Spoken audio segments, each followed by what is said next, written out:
నిన్న కృష్ణసాయి చనిపోయాడని తల్లిదండ్రులు బయటకు వచ్చేదాకా తెలియని పరిస్థితి, కనీసం మృతదేహాన్ని ఇచ్చే పరిస్థితి కూడా తెలియదు. కానీ ఇప్పుడు క్రాంతికి సంబంధించిన క్రాంతి కుమార్ సంబంధించిన వ్యవహారంలో కూడా పూర్తిగా ఈ వ్యవహారాన్ని చూడొచ్చు. అతను కళ్ళ ముందు సూసైడ్ చేసుకున్నాడు. సీఏ వేధింపులు భరించలేకపోతున్నాను, ప్రతిరోజు చిత్రహింసలు గురి చేస్తున్నాడు. ఓకే, తప్పులు చేసే మా మీద కేసులు ఉన్నాయి, మేము కాదండంలే, కానీ నువ్వు మరీ వాళ్ళని వాళ్ళ చేత కొన్ని అగత్యాలు కూడా చేయించేవాడట. మామూలుగా కొన్ని విషయాలు చాలా అన్అఫిషియల్గా తెలుస్తున్నాయి. ఇతను రౌడీ షీటర్లని పెట్టి రౌడీ షీటర్ల చేత దొంగతనాలు లేకపోతే ఇతర అంశాలని చేయించేవాడని కొన్ని వార్తలు కూడా వస్తున్నాయి, కానీ ఎవిడెన్స్ లేవు.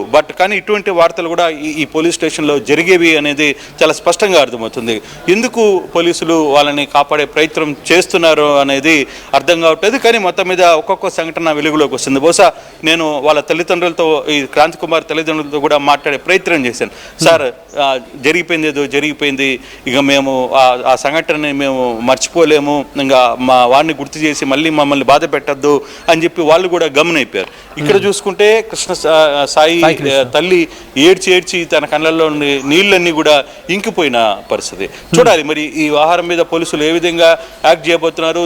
నాగరాజు నిన్న ముఖ్యమంత్రి ఆదేశాల మేరకు డిస్మిస్ చేసినప్పటికీ, సస్పెన్షన్ చేసినప్పటికీ కూడా ఈ కేసు సస్పెన్షన్ చేస్తే సరిపోదు, దీని మీద కేసు కట్టాలి. ఇతను చేసిన చర్యలు పూర్తిగా కూడా ఒక్కొక్కటి వెలుగులోకి వస్తున్న నేపథ్యంలో రేపు కోర్టులో కూడా దీనికి సంబంధించిన వ్యవహారాలను కూడా మాట్లాడతారని కూడా తెలుస్తోంది.